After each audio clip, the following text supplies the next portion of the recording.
श्री कृष्ण, जय श्रीमन नारायण, जय श्री राम।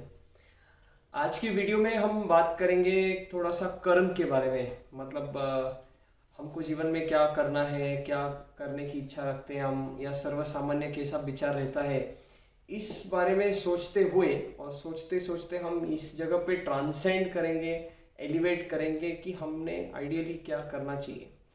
तो समझने वाली बात है कि सब लोग इस बात पे ऐसे दलीलें शुरू कर देते हैं कि भाई हमारी ज़िंदगी, हमको जो करना है करने दो, कोई मना भी नहीं कर रहा है। लेकिन इसके अलावा फिर लोगों की ये सारी बातें भी शुरू हो जाती है कि कोई ढांचा कैसे हो सकता है कि आप सबको इसमें फिट करना चाहते हैं, या ऐसे कैसे हो सकता है, वगैरह वगैरह वगैरह। और सबकी अलग अलग क्षमताएं हैं, विचार सरणी है, सोच समझ है, अन्य सारी बातें गांव भर की वो करते हैं, लेकिन मूल मुद्दे पे वो बात नहीं करते हैं। तो चलिए जानते हैं हम एक एक करके कि हम इन सब के बारे में कैसी सोच रखते हैं, कैसे समझते हैं और ये क्यों आवश्यक है। जब कोई चीज़ हमको, मतलब क्या है, बिजनेस का तो ये रूल बन चुका है कि या तो आप वो चीज़ को अति आवश्यक है ऐसा आप उसको प्रदर्शित करो, या उसके प्रति आप लगाओ, मार्केट में लोगों के मन में आप बनाओ।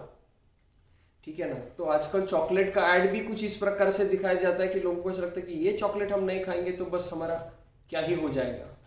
समझ रहे हैं आप, ये चॉकलेट अगर हम नहीं खाएंगे तो हमारा जीवन व्यर्थ है, ऐसी विचार सरणी मार्केट ने बना दी है। अब हम जब मार्केट में जाते हैं तो हमको ऐसे लगता है कि हम वो खरीद रहे हैं जो हमको चाहिए, बराबर है। हमको ऐसे लगता है कि हम वो खरीद रहे हैं जो हमको चाहिए, लेकिन मूल बात यह है कि हम वो खरीद रहे हैं जो हमको मार्केट बेच रहा है। ठीक है, ये हो गई मार्केट की बात और हमारा मार्केट का जो संबंध है उसकी बात। अब ये क्यों बतलाया गया, क्योंकि समय तो उतना ही है। ठीक है, तो हम खुद कर भी नहीं रहे हैं और मार्केट के अधीन चीजें मार्केट हमसे करवा रहा है और हम उसके अधीन होकर सब कर भी रहे हैं। तो कर्म तो हम ही कर रहे हैं ना। मतलब अगर आप चाकू लोगे तो चाकू से आप कोई फल सब्जी को भी काट सकते हैं और कोई व्यक्ति को भी काट सकते हैं। अब काट तो चाकू ही रहा है ना। व्यक्ति कौन उसका उपयोग कर रहा है वो अलग बात है, लेकिन ये कार्य किसके माध्यम से हो रहा है? चाकू के माध्यम से। जो हमारा कर्म है वो हमारे माध्यम से हो रहा है, ये शरीर के माध्यम से, बराबर है। लेकिन हम शरीर से परे हैं। अगर हम ऐसा तो कहा जाता है कि पत्ते पत्ते में भगवान है, बिना भगवान के एक पत्ता भी, बिना भगवान की इच्छा के पत्ता भी नहीं होता। तो कोई व्यक्ति गया एकदम थोड़ा एक्स्ट्रा साइंटिफिक और जाके ऐसे पत्ते को हिलाया और बोला वेयर इज गॉड, भगवान कहाँ है, मैंने मेरी मर्जी से हिलाया। तो उसको केवल इतना ही बताया गया कि आप ही भगवान हैं। कैसे? कि बोले अगर आपका मुर्दा यहाँ पे होता तो क्या वो मुर्दा पत्ता हिला सकता ना। तो श्रीमद् भगवत गीता जी में और बाकी सब शास्त्रों में, या जो लोग एनलाइटन हुए हैं, जिनको महासमाधि या जो क्या बोलते हैं आत्मबोध जिनको हुआ है, उनका अगर आप अनुभव सुनेंगे तो आप यही समझेंगे कि हम शरीर नहीं है, हम शरीर नहीं है, हम इसके परे कुछ हैं, और वो मतलब ड्राइविंग एनर्जी है। बहुत साधारण उदाहरण है कि अगर दो व्यक्ति मिलते हैं, उनकी जान पहचान हो या ना हो, लेकिन दो व्यक्ति अगर मिलते हैं तो उनको आनंद होता है, एक फीलिंग ऑफ सिक्योरिटी आता है, फिर वो जाने या ना जाने एक दूसरे को। तो व्यक्ति व्यक्ति को मिलता है तो आनंद होता है। तो वही व्यक्ति उस सामने वाली व्यक्ति के मुर्दे को अगर देखता है तो उसको आनंद होता नहीं। आनंद क्यों नहीं होता है? क्योंकि वो व्यक्ति में अभी दोनों को शरीर ही बोल के परसीव कर रहे हैं, बराबर है। जीवंत व्यक्ति को भी हम शरीर ही समझ रहे हैं, मुर्दे को भी हम शरीर ही समझ रहे हैं, क्योंकि हम तो आत्म तत्व देख नहीं सकते। लेकिन जीवन ये शरीर के परे है, कुछ है। ठीक है, ये माने आत्म तत्व है। तो ये कैसे कि व्यक्ति व्यक्ति को मिलता है तो आनंद होता है जीवित, लेकिन जीवित व्यक्ति मुर्दे को मिलता है तो आनंद नहीं होता है, दुख होता है। ठीक है, तो there is something in the living factor X which is giving anand, and that is absent in the dead body, और उसी को हमने कहा है आत्म तत्व। It is the driving energy which gives the person, जो आंख हमको देखने को शक्ति देता है। देखिए, जब कॉर्नियल ट्रांसप्लांट करते हैं तो मृत्यु हुए व्यक्ति की ही कॉर्निया, आंख का आगे का भाग लिया जाता है कॉर्नियल ट्रांसप्लांट के लिए। मतलब वो अवयव तो है और उसका फंक्शन भी है विद इन 6 आवर्स, लेकिन वो व्यक्ति जीवित नहीं है। माने आंख है, कॉर्निया है, लेकिन उसमें देखने की जो शक्ति है, फंक्शन करने की जो शक्ति है, ये वो ड्राइविंग एनर्जी दे रही है, जिसको हम सोल या आत्म तत्व या आत्मा कहते हैं। और जीवित व्यक्ति में यह आत्मा है, मुर्दे में यह नहीं है, इसीलिए वह मुर्दा है। और मुर्दा माने मिट्टी है, मिट्टी को भी खुशबू आती है, मुर्दे में तो हमको बदबू आती है, हमारे में हमको बदबू आती है। तो समझने वाली बात यह है कि आदमी आदमी को मिल रहा है, जीवित व्यक्ति, तो आनंद हो रहा है, आदमी मुर्दे को मिलता है तो आनंद नहीं होता है। तो वो फैक्टर एक्स आत्म तत्व मुर्दे में नहीं है। तो अभी मुर्दे मुर्दे को मिलेगा तो भी कुछ भाव नहीं होगा। तो आदमी आदमी को मिलता है तो ये दो शरीर को देख करके आनंद नहीं हो रहा है, ये तो एक आत्म तत्व दूसरे आत्म तत्वों को मिल करके आनंद होता है। अभी सुख दुख ये अपोजिट वर्ड्स है, और आनंद ये एक अलग भाव है। आनंद एक स्टेट ऑफ लिविंग है, माने जिसमें हम जीते हैं, एक स्तर है, जीवन का एक स्तर है। माने अखंड आनंद में रहने वाले अनेक महानुभावों के चरित्र हम पढ़ सकते हैं, देख सकते हैं, साधु संत हैं, महापुरुष हैं। ये सुख दुख कैसे है, जो आनंद का कोई अपोजिट शब्द ही नहीं, विरुद्धार्थी कोई शब्द ही नहीं। सुख का उल्टा है दुख, दुख का उल्टा है सुख, लेकिन आनंद का कोई विरुद्धार्थी शब्द नहीं है। तो आप बोलोगे ऐसे कैसे? तो जब हमको कोई बाहरी वस्तु से कुछ भाव हो रहा है, एक्सटर्नल फैक्टर या स्टिमुलाई से, तो दैट इज कॉल्ड एज सुख और दुख। बट जो भीतर से हो रहा है वो आनंद है, जो आत्म तत्व के कारण से हो रहा है वो आनंद है। जैसे आप उदाहरण के तौर पे किसी के घर पे कोई बालक जन्म को आता है तो वो माता पिता को अतिशय सुख की अनुभूति होती है, लेकिन वही बालक अगर बड़ा होकर के उनकी बात न माने, उनके सिर पे बैठ जाए, उनको उलट बोले, तो उनको दुख होता है। तो बालक तो वही है जो आज से पहले, जब वो जन्म लिया था 10 20 50 वर्ष पहले, 10 20 वर्ष पहले, आज भी वही बालक है, लेकिन तब उनको सुख हुआ था, आज उसी बालक के कारण दुख हो रहा है। ठीक है, एक ऑब्जेक्ट एक ही है लेकिन भाव दो अलग अलग है। ये बाह्य, बाहर की, लेकिन जो अंदर की बात है, जैसे हम किसी को कभी कोई मदद करते हैं तो एक अंदर से आनंद होता है, हमने किसी को कुछ दिया तो हमको आनंद होता है। रोजमर्रा में देखते हैं किसी को कुछ मिलता है तो उनको सुख होता है, वो वस्तु भोगी के, वो वस्तु को उपभोग कर रहे कि हम इतने गजब के घर में रहते हैं तो सुख है। लेकिन कोई चाहे वैसी अवस्था में हो बाहर की, लेकिन अखंड आनंद से वो रहता है, that is elevated state of living, ये आनंद है। और ये भीतर से, कि भगवान का, ठाकुर जी का किसी ने दर्शन किया है तो उसको एकदम आनंद की अनुभूति है, वो कभी भी उस झलक का अगर विचार करता है तो उसको आनंद होता है। लेकिन जो खुशी या जो सुख किसी व्यक्ति को अपना बच्चा जब जन्मने को आता है तब होता है, 20 साल बाद वो सुख नहीं होता है, तब सुख अलग है, आज सुख अलग है। या किसी को जॉब मिलती है, नया नया उसको नौकरी लगती है, तो उस समय जो उसको एक सुख मिला है वो 10 साल बाद में नहीं, उसको अब लगता है अब और मेरा प्रमोशन हो और मैं आगे बढ़ूं, और उसको जॉब मिलने का जो सुख है वो पुराना हो गया, वो उतना नहीं है जितना 10 साल पहले जब मिला था, आज उतना नहीं। कहने का मतलब है बाहर की सारी वस्तुओं से सुख और दुख है, लेकिन जो भीतर से है वो आनंद है। और जब आत्म तत्व को मिलता है, जीवंत व्यक्ति को मिलती है, तो वो आनंद होता है। और आदमी अगर मुर्दे को मिलता है तो उसको दुख होता है, क्योंकि उसमें आत्म तत्व नहीं है। तो आत्म तत्व का वर्णन ही गीता जी में ऐसे किया है कि सच्चिदानंद घन पर ब्रह्म परमात्मा का वो अंश है, उन्हीं का स्वरूप है, वो आनंद है। तो आत्मा को मिलके आनंद अगर हो रहा है तो विचार करिए, आत्मा परमात्मा को मिलेगी तो उसको परमानंद होगा, निश्चित ही परमानंद होगा। और जीवन का ध्येय यही है कि ये जो सुख दुख का जो साइकिल है, देखिए सुख तो उपभोग करते हैं, उसको भोगते हैं, उसके पहले वो सुख गायब हो जाता है, खत्म हो जाता है समय। और दुख तो जीवन में किसी को चाहिए नहीं, कोई चॉइस से मांगता है कि हाँ भाई मेरे को दुख दे दो। वो तो कोई कुछ लोग होते हैं जो मीराबाई जैसे या द्रौपदी जैसे, जो भगवान को कहते हैं भगवान हमको केवल दुख दो। क्यों? क्योंकि दुख में भगवान को हम याद करते हैं, और भगवान को याद करना यही तो जीवन का ध्येय भक्ति योग में बतलाया गया है। तो इस बात को अगर हम समझते हैं, और वो तो भजन भी है कि सुख में सुमिरन कोई नहीं करता, दुख में रटे तमाम हरि तेरा अजब निराला नाम और अजब निराला काम।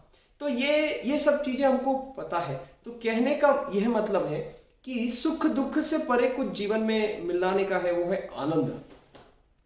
और ये आनंद है जो भीतर से होता है, जो बाहरी जगत, और हम तो लगे हुए बाहर की चीजों में। हाँ, बाहर की चीजें अनिवार्य है, क्योंकि ये जो शरीर है ये भजन के लिए एक साधन है, भोजन ये भजन के लिए साधन है, भोजन ये भजन के लिए साधन है। तो साधन पूर्त उसको मर्यादित, उसका हमको उपभोग करना है। लेकिन हम भोजन के लिए ही जीवन कर रहे हैं, ये कर्म हो नहीं सकता। और हमको कर्म की बात में अति महत्वपूर्ण एक बात समझने की अति आवश्यकता है। क्या? यह बात समझने की आवश्यकता है कि जो अभी का समय ना, ये समय आपसे हम बात कर, ये वापस नहीं आने वाला। अभी का ये गया गया, अभी का गया, अभी का गया। ये जो क्षण है ये जीवन में वापस नहीं आना है। मानव देह 83,83,00,000 99,000 99,999 999 83,99,999 जन्म समय के बाद में हमको यह मानव देह मिलता है। और केवल मानव देह को यह समझ भगवान ने दी है नया कर्म करने की सोच करके। तो ये कर्म का सिग्निफिकेंस हमको समझना अति आवश्यक है। और अगर हम ये जानते हैं कि हमारे में है भगवान, वही सभी जीवित में अंश भगवान का है, तो कोई के प्रति राग द्वेष होगा नहीं। देखिए, कर्म का ये सिद्धांत है, जैसे हम करते हैं वैसा ही हमको मिलता है। न्यूटन भैया ने तो अपने तीसरे विधान में बाद में बताया कि every action has equal and opposite reaction. लेकिन ये हमारे शास्त्रों में भगवान वेदव्यास ने 4 वेदों में 18 पुराणों में जहां कहीं पर भी कर्म का संबंध आया है उसकी बात आई है, या गीता जी में भगवान ने उपदेश किया है, ये अति स्पष्ट है, extra ordinarily simplified and specified, कि कर्म का ये सिद्धांत है जैसा करोगे वैसा भरोगे। हमारे मन में कोई के प्रति अगर दुर्विचार दुर्भाव भी है तो उसका हमको अंजाम, उसका हमको जो रिप्लाई है, जो उसका रिएक्शन है, वो हमको निश्चित कहीं ना कहीं कोई ना कोई रूप से आएगा। हम नहीं मानते वो अलग बात है। आजकल लोग अज्ञानता में, इग्नोरेंस में और मॉडर्न साइंस की ये सब बातों में एकदम धुंधे है, उसको कुछ ज्यादा अभी जानकारी नहीं है। वो पहुंचेगी तब तक तो हम बहुत आगे जा चुके होंगे, लेकिन वो तब तक पहुंचती तब तक ऑलरेडी हमारे शास्त्रों में तो ये सारी बातें बताई है। तो इससे हमको एक समझ आती है कि जैसा हम कर रहे हैं वैसा हमको मिलना है। और ये इतना डिटेल साइंस है कि हम इस सब चीज का हिसाब रख भी नहीं सकते। हम रास्ते से चलते जा रहे हैं, हमारे पैर के नीचे असंख्य चींटियां, इनका मृत्यु हो रहा है, या हमारे पैर के नीचे उनका कचरा कचूबर हो रहा है, तो इसका हिसाब रख सकते हैं। बोले वो तो चींटी है, तो कोई बात नहीं, आप ऐसे समझ लीजिए कि आप रास्ता क्रॉस कर रहे, कोई ट्रक वाला आपके ठोक के चलेगा, तो आप तो ट्रक के लिए एकदम छोटे हैं, चींटी समान है या कुत्ते समान है, जैसे हमारे लिए जानवर है वैसे ट्रक के लिए तो चल जाएगा क्या आपको? नहीं बोले हम तो इंसान। यही तो तत्व ज्ञान आपका इग्नोरेंस में है, आपको तत्व ज्ञान पता नहीं है, आप पढ़े नहीं। अगर हम पढ़ेंगे तो हमको ध्यान में आएगा, और अगर हमको ध्यान में आता है तो फिर हम निश्चित ही सचेत हो जाते हैं और उस अनुसार हमारा कर्तव्य कर्म करते हैं। हाँ, किसी को अज्ञानता में आनंद है ऐसा तो हो नहीं सकता, क्योंकि अज्ञानता में विवेक नहीं है। विवेक नहीं है तो गलत और सही की समझ नहीं है, और सही और गलत की समझ नहीं है तो निश्चित ही जगत की माया के कारण, मोह के कारण, त्रिगुणमयी माया के कारण हम जो गलत है उसके प्रति खींचे जाते हैं और गलत कर्म करते तो उसका फिर गलत अंजाम हमको मिलता है। गलत कर्म या पापाचार का जो इफेक्ट है, जो आउटकम है, जो उसका रिएक्शन है, वो दुख है, और अच्छे कार्य का, सत्कर्म का सुख है। अच्छा कर्म करेंगे तो सुख मिलेगा, बुरा कर्म करेंगे तो दुख मिलेगा। लेकिन हमारा फंडा तो भैया ये है ना कि ना हमको सुख में पड़ना है ना हमको दुख में पड़ना है, हमको तो आनंद में रहना है। और आनंद में रहने के लिए हमारा जो कर्म है वो भगवान में अर्पण करना है। हमारा नया कर्म बने ही नहीं, और ये तो हो नहीं सकता क्योंकि हम ये माया में व्याप्त हैं। भगवान ने गीता जी में बोला है कि देयर इज नो वन, ऐसा कोई भी नहीं है जो बिना कर्म किए बिना रह रहा है। आप बोलोगे नहीं नहीं मैं बैठ जाऊंगा सब छोड़ छाड़ के, तो बैठ के दिखाओ, बैठ के प्रयोग करो ना भाई, डर किसको दिखा देते हो? ये करके देखो। हम बैठ ही नहीं सकते, और अगर बैठते तो कुछ ना कुछ विचार करेंगे, और अगर खाली बैठ के कुछ विचार नहीं कर रहे, साधना हो रही, सत्संग हो रहा है, तो इससे बड़ा तो किसी के लिए कोई वरदान हो नहीं सकता, वरदान हो नहीं सकता। ये सबसे बड़ी बात है। लेकिन कर्म तो होना है, और कर्म अगर हो रहा है तो निश्चित ही उसका अच्छा और बुरा फल होगा, मतलब होगा। तो अभी उसको अगर छोड़ना है तो कर्तव्य कर्म या दूसरा कोई भी कर्म, इसको हम स्किप कैसे कर सकते हैं? तो सिंपल सी बात है कि हम कर्तापन का भाव न रखें। कर्म तो होगा लेकिन उसमें कर्तापन का भाव न रखें। जो है ठाकुर जी कर रहे हैं ऐसा बोल के छोड़ दें, चाहे हम वो खुद से करें, हमारे मन में विचार आए ना आए। ये मुर्दा तो कर नहीं सकता, हम तो शरीर समझते ना खुद को, तो मुर्दा तो ये सारे काम कुछ भी कर नहीं सकता। तो जो मैं आपको पहले उदाहरण बता रहा था, फिर बताऊंगा, झाड़ का और पत्ते का, तो मुर्दा तो कुछ काम कर नहीं सकता, तो कौन काम कर रहा है? भगवान चेतन तत्व। तो आप किसी का कल खून कर दोगे, बोलोगे ये तो भगवान ने किया, मैंने नहीं किया। शक्य नहीं। क्यों शक्य नहीं? क्योंकि जो आत्म तत्व भगवान का अंश है वो बिजली के जैसे है। मैंने आपको उदाहरण बताया, अगर आप मिक्सर लेते हो तो मिक्सर किसके बिना चलेगा? किससे चलेगा? बिना बिजली के वो चलेगा नहीं, उसको बिजली तो लगेगी। लेकिन उस मिक्सी में अगर कोई उंगली डाल दे, या ऐसा कोई वो जो ड्रिल मशीन होता है, तो बिना बिजली के ड्रिल मशीन चलेगा नहीं। लेकिन जो चलाने वाला व्यक्ति है, या वो मशीन है कुछ ऐसी जगह पे रखी गई है कि वो चलते ही किसी का खून हो जाए, किसी का नुकसान हो जाए, किसी की क्षति हो जाए, किसी को दुख हो जाए, तो फिर आप किसको दोष दोगे? इलेक्ट्रिसिटी को? नहीं, आप बिजली को दोष दे ही नहीं सकते, क्योंकि बिजली तो अपना कार्य कर रही है, आपको शक्ति ऊर्जा मशीन को दे रही है। वो मशीन के ऊपर है कि वो कैसे चल रही है, या उसको चलाने वाले के ऊपर है वो कैसे चला रहा है। तो ये हमारे माता पिता है जो हमको ज्ञान देते हैं, सत्संग देते हैं, जीवन के बारे में बताते हैं, हमारे गुरुजन। तो अगर वो भोगी हैं या विलासी हैं, या वो पर्पस ऑफ लाइफ को नहीं जान रहे हैं, या वो इसी रैट रेस में अटके हुए हैं जो अभी आजकल सभी पैसे के लिए काम कर रहे हैं, तो इसके कारण से क्या हो रहा है, हमारी वृत्ति ही वैसे हो रही है। तो ये अगर हम गलत रास्ते, पैसा अनिवार्य है, इसमें कोई बात नहीं है जीवन का निर्वाह करने के लिए, लेकिन जो नीड और ग्रीड है ना, उसमें एक फेंट लाइन आजकल बनते जा रही है। वो बहुत डार्क होनी चाहिए कि ये मेरी जरूरत है और दिस इज मेरी महत्वाकांक्षा, ये मेरी नीड है, ये मेरी ग्रीड है। 5 स्टार होटल में भोजन करना ये हमारी जरूरत हो ही नहीं सकती। BMW, मर्सिडीज, बड़ी बड़ी गाड़ियों में सैर करना, घूमने जाना, सुख का उपभोग करना, ये हमारी आवश्यकता हो ही नहीं सकती। तो इस बारे में अगर हम ज्ञात करते तो हम निश्चित ही करने योग्य यथार्थ कर्म ही करेंगे जो भगवान ने गीता जी में उपदेश किया है। हम बाकी के क्या बोलते हैं उसमें, बाकी के बैग ऑफ कर्म, बाकी बंडल ऑफ कर्म में हम पढ़ेंगे नहीं, ये बाकी सब कचरे में हम पढ़ेंगे नहीं। लेकिन ये बोध हो कि भाई कर्म कौन कर रहा है, हम कर रहे हैं, लेकिन उसके लिए जो ड्राइविंग एनर्जी है, जो बिजली के जैसे काम कर रहा है, वो क्या है, वो क्या है, आत्म तत्व है। और जो हम बता रहे थे उदाहरण की, कोई व्यक्ति ने बोला कहा भगवान बोले आत्म तत्व कुछ नहीं होता, ये लो मैंने पत्ते को हिला दिया, तो आपका मुर्दा ये पत्ता हिला सकता है क्या? नहीं हिला सकता। क्यों? क्योंकि that driving energy is absent, वो व्यक्ति में वो है ही नहीं, तो वो कैसे करेगा? अब करने योग्य कर्म क्या है और न करने योग्य, शास्त्र विहित और शास्त्र सम्मत, ऐसे 2 प्रकार के कर्म होते हैं। गीता जी में अति अद्भुत इसका भगवान ने वर्णन किया है। 3 प्रकार के, सभी चीज को 3 प्रकार में क्लासिफाई या डिवाइड या डिवीजन उसका हुआ है, विभाजित किया गया है। एक होता है सत्व, दूसरा होता है रजो, और तीसरा होता है तमो।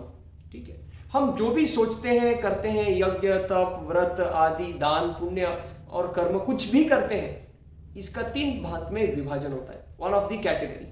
तो अगर बहुत अच्छा है करने योग्य कर्तव्य, उसका डिस्क्रिप्शन भी भगवान ने गीता जी में दिया है, तो सत्व कर्म, रजो कर्म और तामसी कर्म। तो हमारे कर्म के अनुसार ही हमारा फेट होता है। अब कर्म की हम जो ट्रांजैक्शन की भाषा है उसको समझ लें। आपको उदाहरण बतलाया था, हम चलते जा रहे हैं, चींटियां हमारे पैर के नीचे मर गई, तो हमको निश्चित उसका दोष लगता है। वो जाने अनजाने में हम उसको कुछ भी बोले, अरे वो जीव तो की हत्या हो गई ना, कोई बोले हाँ गलती से एक्सीडेंट हो गया ट्रक के नीचे, चलेगा क्या आपके माता पिता को या आपको? नहीं चलेगा। क्यों?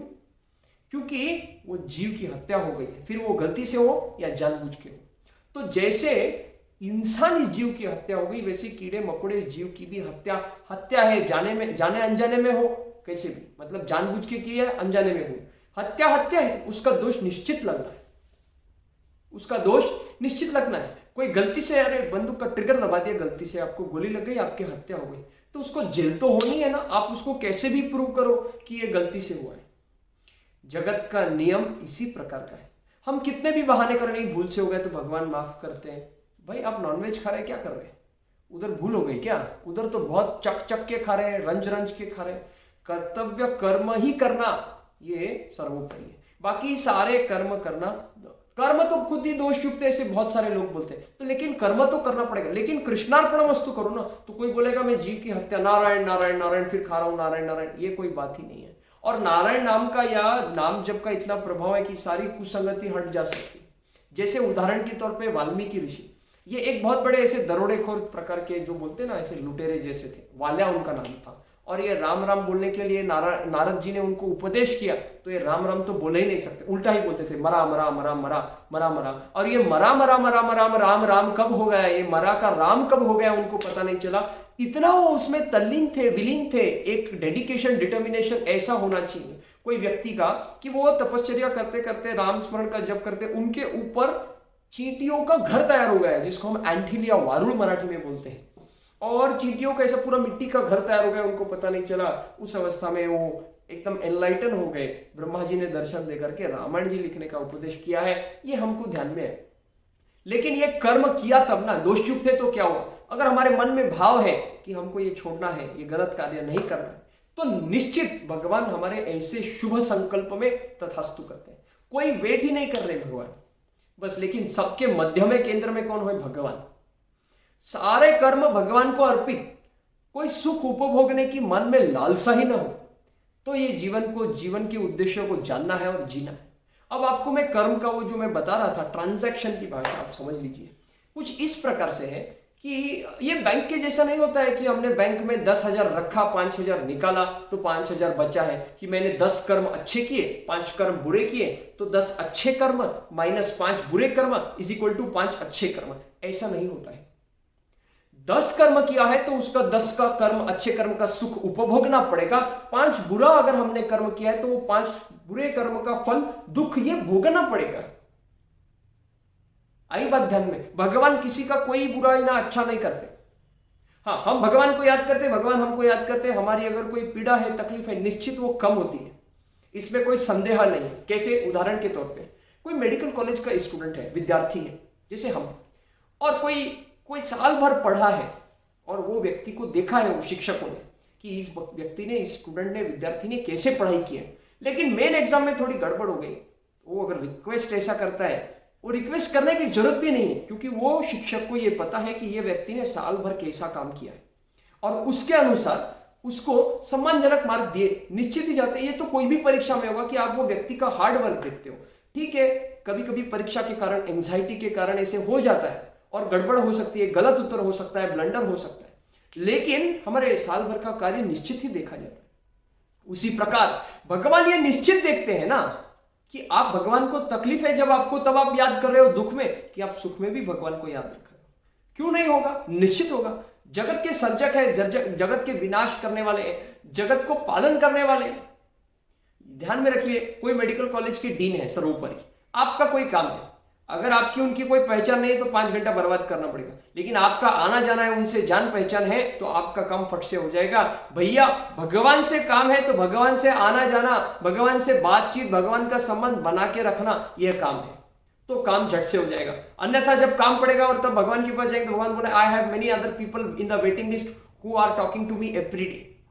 आप ये मानेंगे नहीं, किसी के यहाँ पे कोई देवी देवता आते हैं तो उनको पता होगा कि हर चीज नोटिस होती है। ये तो आपको प्रूफ लाइव मिल जाएगा, आप जैसे समझते हैं। अदरवाइज भी आप समझिए, देखिए जो मैं आपको बता रहा था, चींटी मरती है तो वो कर्म भी काउंट होता है, हमारे मन का भाव भी काउंट होता है। कैसे काउंट होता है? तो इस शरीर रूपी यंत्र के अंदर आत्म तत्व नाम की चिप भगवान ने फिट की हुई है, और ये आत्म तत्व को कर्म के आवरण होते हैं। जब ये आत्म तत्व देह को, इस शरीर को छोड़ करके जाती है, तो ये सारे कर्म के जो आवरण है, लेयर्स है, वो लेकर के ही दूसरे जीव में उसका प्रवेश होता है। बराबर है? और उसी कारण तो उसका फेट डिसाइड होता है कि भाई इसमें अगर इस जन्म में रजोगुण का कर्म ज्यादा है तो वो व्यक्ति फिर से मनुष्य बनेगा, तमोगुण का ज्यादा है तो नीची जाति का जानवर बनेगा, और अगर सत्वगुण ज्यादा है तो देवता आदि दूसरे लोगों को वो प्राप्त होगा।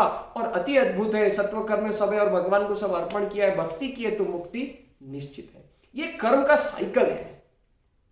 अगर हम इस बात को समझते हैं कि हमारा प्रति एक कर्म ये काउंट हो रहा है, प्रत्येक भाव की गिनती हो रही है, तो क्या हम किसी का बुरा करेंगे?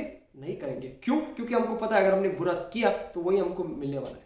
World is like a mirror, the way you act, reaction happens.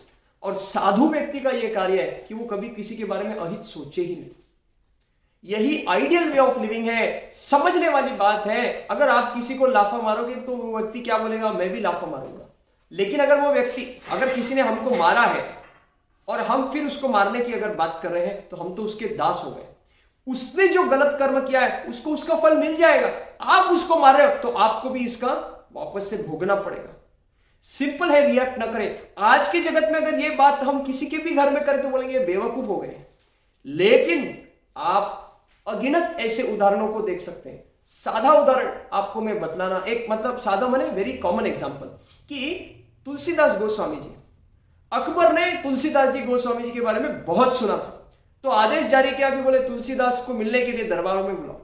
तो तुलसीदास जी को बुलाने के लिए अकबर के सैनिक गए, और सैनिक जाने के बाद तुलसीदास जी ने कहा कि भाई मेरे को तो भगवान के सिवा, सत्संग के सिवा कुछ सूझता नहीं है, फिर कोई मेरे लिए तो वो एक ही सबसे बड़े राजा है, मेरे राम राजा, और मैं तो उन्हीं की भक्ति करता हूं, वही, बाकी कोई जगत से मेरा इतना कोई लेना देना नहीं है, कौन राजा और क्या अकबर मुझको नहीं पता। ये बात जब अकबर के सैनिकों ने उसको बताई तो उसको ऐसे लगा कि ये तो तुलसीदास जी का एरोगेंस है, भक्ति भाव कोई समझे ना तो क्या करे। तो आदेश किया कि बोले खींच करके बेड़ियों में उसको पकड़ के लेके। तो तुलसीदास जी को खींच करके लाया गया। तुलसीदास जी को तो कोई नया कर्म करना नहीं था।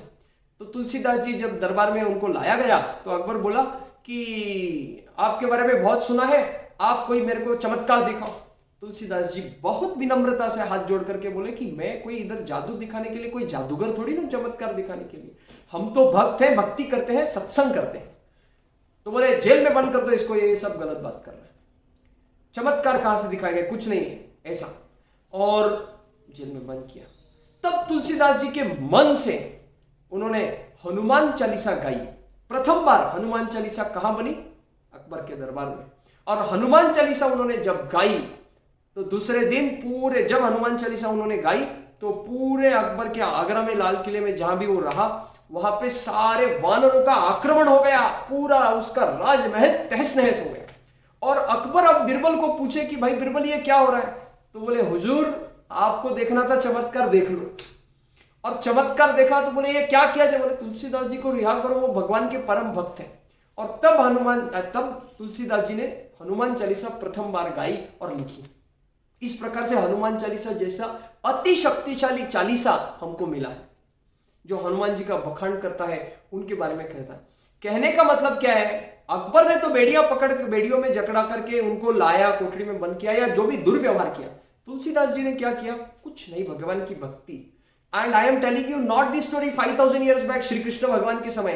Tulsidas ji 600 years back, 14-15 century में जब अकबर था, उसी समय तुलसीदास जी, एक्चुअली तुलसीदास जी के समय में अकबर राजा भारत में राज किया।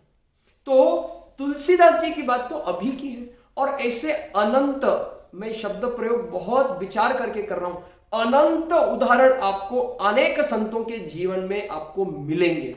और भक्ति की शक्ति को जो व्यक्ति नहीं जानता कि मीराबाई को जहर दिया था और वो जहर का विष का अमृत भगवान ने किया था। भक्त प्रहलाद, सतयुग की कहानी बहुत पहले की, लेकिन मानने की बात है कि भक्ति में इतनी शक्ति है। और गांधी बापू उसी राम को, हे राम उनका अंतिम शब्द रहे, हे राम उनके अंतिम शब्द रहे। और राम की भक्ति, भगवान की भक्ति में वो अखंड है। और ये सत्यता जो भगवान में अखंड है, वो सत्य है, वही धर्म है, वही भगवान का स्वरूप है। ये भगवान ने 7वें अध्याय में वर्णन किया है गीता जी के, कि ऐसे ज्ञानी पुरुष में साक्षात में विराजमान करता हूं, वो व्यक्ति मतलब ही मैं हूं, ऐसा भगवान ने वर्णन 7वें अध्याय में किया है। ऐसे महानुभाव इस जगत में, इस धरती पे, इस भारत भूमि में होकर के गए हैं, जिन्होंने कर्म को जिया है। हाँ मेरे को चॉकलेट खाना है, क्यों खाना है? पर्पस तो क्लियर करो। आप अगर स्वाद के लिए खा रहे, पर्पस आपका गलत है। आप कर्म करते रहो, करते रहो, करते रहो, आपका कर्म बंधता रहेगा, बनता। और जब तक, देखो हमने जो डिस्कशन किया ना कि हमारा उद्देश्य क्या है, आत्मा का परमात्मा से मिलन, ताकि हम परमानंद में जिए, ठीक है ना। हम जो है, जो 6th डायमेंशन, 7th डायमेंशन है, पर ब्रह्म की स्थिति में हम पहुंचना अगर चाहते हैं, आत्मा का परमात्मा में मिलन करना चाहते हैं, तो उसके लिए कर्म का जो बैलेंस है वो नील होना चाहिए। सारे दुख भोग्य हो गए, सारे सुख भोग्य हो गए, लेकिन यहां तो हम एक दिन में असंख्य अगणित कर्म नए किए जा रहे हैं, तो हम इसमें से कैसे छुटकारा पाएंगे? ये तो 84 लाख 84 लाख का बर्थ साइकिल चलता ही रहेगा, चलता ही रहेगा। कैसे मुक्त होंगे? बहुत साधारण है कि इतने समय तक तो अब हमने अज्ञानता में कर्म किए हैं, जाने अनजाने में बुरा भला किया है, अब आगे कर्म नहीं करना है। जो कर्म तो करना होगा ही हमसे, लेकिन कोई का बुरा कर्म नहीं करना है, कोई के बारे में गलत नहीं सोचना है, ये पहली बात। केवल सबका मंगल हो, सब में हमारा भी मंगल हो जाता है। हम आते हैं ना सब में, सब बोलते हैं तो उसमें हम आ जाते हैं, तो सबका मंगल हो, हमारा अपने आप हो जाएगा। और कर्तव्य कर्म करना है और भगवान को सब कुछ समर्पित करना है। भगवान तेरे अर्पण, भगवान तेरे अर्पण। तो इस प्रकार से आगे के हम कर्म से बंधते नहीं है। और भगवान तेरे अर्पण वही कर्म होता है जहां पे हमको स्वार्थ नहीं है, जहां पे सुख भोगने की लालसा नहीं है। अगर हमारा कर्म निस्वार्थ है, निश्चित वो भगवान को अर्पण है। सामने वाले व्यक्ति की जिसकी निस्वार्थ सेवा हमसे हो रही है, वो भगवान का साक्षात स्वरूप है, हम उसकी सेवा कर रहे हैं। और भक्ति के बिना तो कुछ ही नहीं है। तो बस भगवान को समर्पण करते हुए सारा कार्य करना है, बिना अपेक्षा के, बिना कोई स्वार्थ के। और इस प्रकार से आगे वाले कर्म हमारे क्या होते जाएंगे, उसमें हम बंधेंगे नहीं। लेकिन अब पहले के जो कर्म हो गए उसको नहीं करना है। भगवान ने अति उत्तम उपाय बताए हैं शास्त्रों में, अनेक शास्त्रकारों ने बहुत सारी बातें बतलाई हैं। एक ही है भैया, एकादशी करो, सत्संग करो, इससे सारे हमारे पाप कट जाते हैं, मिट जाते हैं। अरे बड़ा सारा एक्सीडेंट होने वाला रहता है, थोड़े में ही बच जाते हैं। क्यों बोलते हैं अरे क्या लक था यार मेरा, क्यों नहीं मानते कि भगवान की कृपा है। ये अंग्रेज और अंग्रेजी और अंग्रेज कल्चर जिसको हम बोले, इनके पास शब्द नहीं है। इस बारे में इन्होंने कभी इतना विचार इस परंपरा में कभी हुआ नहीं है, क्योंकि जिस अमेरिका का 400 साल का इतिहास है वो आपको क्या ही बताएगा। ठीक है, तो उनके यहां पे भी हुए होंगे, ये कोई मना ही नहीं है, सब पूजनीय। लेकिन ये गूढ़ बात जो इस परंपरा में, भारतीय सनातन परंपरा, सनातन का तो अर्थ ही है कि जिसका कभी शुरुआत क्या, आदि अंत न कुछ नहीं, ऐसी परंपरा। तो ये परंपरा में निश्चित बताया गया कर्म का ये साइकिल और इसकी गूढ़ता, महत्ता, और इसलिए कि अनेक जगह उपदेश है कि एकादशी और सत्संग करना और अपने कर्म मिटाए जाना। और ये कृपा भगवान मात्र की है कि हम उसको याद करते, अपने अब ऐसे समय में याद आ ही जाता है और मदद मिल जाती है। आप मानोगे तो आपको उसका निश्चित ही अनुभव होगा, नहीं मानोगे तो नहीं होगा। और उससे कुछ फर्क नहीं पड़ता है, क्योंकि जब जीवन में ऐसी अवस्था आती है ना, तो व्यक्ति फिर पत्थर को भगवान बोल के पूजना शुरू हो जाता है। और हमारा काम है, हम अगर कहीं से ले रहे हैं हम निश्चित दें। ये जो सांस ले रहे हैं ये फुकट की ले रहे हैं, झाड़ों से 24 घंटा ले रहे हैं। जब सिलेंडर में आए तब कीमत समझी, लेकिन आप भूलो नहीं कि झाड़ भी एक जीव है। हम भी कभी झाड़ की योनि से मनुष्य देह में आए हैं, ठीक है ना। तो हमारा कार्य है कि हम झाड़ तोड़े तो नहीं, लेकिन अधिकाधिक झाड़ लगाएं। हम जल का प्रयोग करें, जल की पूजा करें, अपना ग्रैटिट्यूड, अपना भाव उसके प्रति प्रकट करें, अपने कर्म से जवाब दें और निस्वार्थ भाव से। हमारे यहाँ पे जल की, नदी की पूजा होती है, कुएं की पूजा होती है, वृक्ष की पूजा होती है, धरती माता की पूजा होती है, हर एक पंच महाभूत की पूजा होती है, हर एक देवी देवता की हम पूजा करते हैं, सबको सम्मान करते हैं। लेकिन भजन भगवान का करते हैं, क्योंकि तारने वाला तो भगवान है। और इसलिए ये कर्तव्य कर्म हमको 21st सेंचुरी में we need to understand the way we do the way we get, as you sow so shall you reap. ये खाली इधर तक नहीं है कि हमने सामने वाले को उसके शादी में फ्रिज गिफ्ट किया तो वो भी मेरे को मेरे शादी में फ्रिज गिफ्ट करे, इधर तक सीमित नहीं है कर्म और व्यवहार। जीवन के हर एक क्षण में ये चीज हमारे आत्म रूप, आत्मा नाम के चिप से कैप्चर हो रहा है। आप इसको मानो या ना मानो, जब चीजें बुरा होता है वो मेरा बैड लक हो गया, इत्तेफाक से हो गया। देखो सिंपल जाते जाते बात बता रहा हूं, जो हम सोच के करते हैं वो हमारा कर्म बनता है, जो इत्तेफाक से होता है वो प्रारब्ध है, वो हमारे पहले का ही कर्म होता है, पहले का ही कर्म होता है जो अभी हमको प्रारब्ध बोल के है। अभी हम कर्म कर रहे हैं, ध्यान में नहीं फिर मैंने किसका बुरा किया ही नहीं। भाई कल खाया हुआ हमको याद नहीं रहता है, 2 दिन पहले खाया हुआ अगर हमको याद नहीं रहता है तो पिछले जन्म का या 2 साल पहले क्या कर्म किया किसको याद रहेगा? डेफिनेटली नहीं। लेकिन ये जो हमारी चिप है, आत्म तत्व है, और ये सारा जो है डिपार्टमेंट चित्रगुप्त और यमराज जी के पास है, तो वो उसका यमराज जी और चित्रगुप्त जी बराबर हिसाब करते हैं। आप सोचो कि हाँ किसका कितने इतने जीव है, किसका कर्म लिखते, भाई सुपर कंप्यूटर खाली आप ही को आता है क्या? संकल्प मात्र से जगत है, संकल्प मात्र से।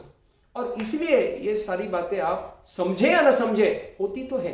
अब आप उसको कॉन्शियसली जिए और अपना सोना करे, सोना नहीं सोना, अपना भला करे, ये बात है। और ये बंधन से मुक्त होने का राजमार्ग तो इतना ही है कि अब नए कर्म हमको बुरे कुछ करने नहीं है, सब जगत का मंगल हो इसके लिए निस्वार्थ सेवा करना है। और जो अभी हुए हैं वो हम एकादशी से और सत्संग से निश्चित कम कर सकते हैं। ये बात भगवान ने एकादशी की महत्ता जब पांडवों को बताई, उसमें डिटेल वर्णन है कि बुरे से बुरे कर्म का भी हमारा प्रायश्चित एकादशी के माध्यम से होता है। हजारों यज्ञ करने से जो फल मिलता है वो एक एकादशी से मिल जाते हैं। एकादशी को उपवास अनिवार्य है हमारे ही कल्याण के लिए, और कुछ नुकसान नहीं है, कुछ उसमें खर्चा नहीं, उल्टा तो बचत है, 2 टाइम का खाते अभी कम करना है। और एकादशी मतलब अनलिमिटेड खाओ ऐसा नहीं है, 7 दिन में जितना नहीं खाते उतना खाओ ऐसा भी नहीं है। 2 समय फलाहार परिपूर्ण है, 2 या 3 समय फलाहार परिपूर्ण है। अगर इससे कठिन हम कर सकते हैं खाली पानी पे या निर्जला बिना पानी के, अति उत्तम है। लेकिन फ्रूट और दूध पे हम करें, ये मेरा आग्रह है, सभी से अनुरोध है, प्रार्थना है। आपका कल्याण ही जगत का कल्याण है, इसलिए स्व कल्याण की इस यात्रा को आरंभ करें। जगत का कल्याण अपने आप हो जाएगा और जगत के कल्याण के कार्य में लग जाए, स्वतः का कल्याण निश्चित हो जाएगा। ऐसी प्रार्थना है। जय श्री कृष्ण, जय श्री राम, जय श्रीमन नारायण।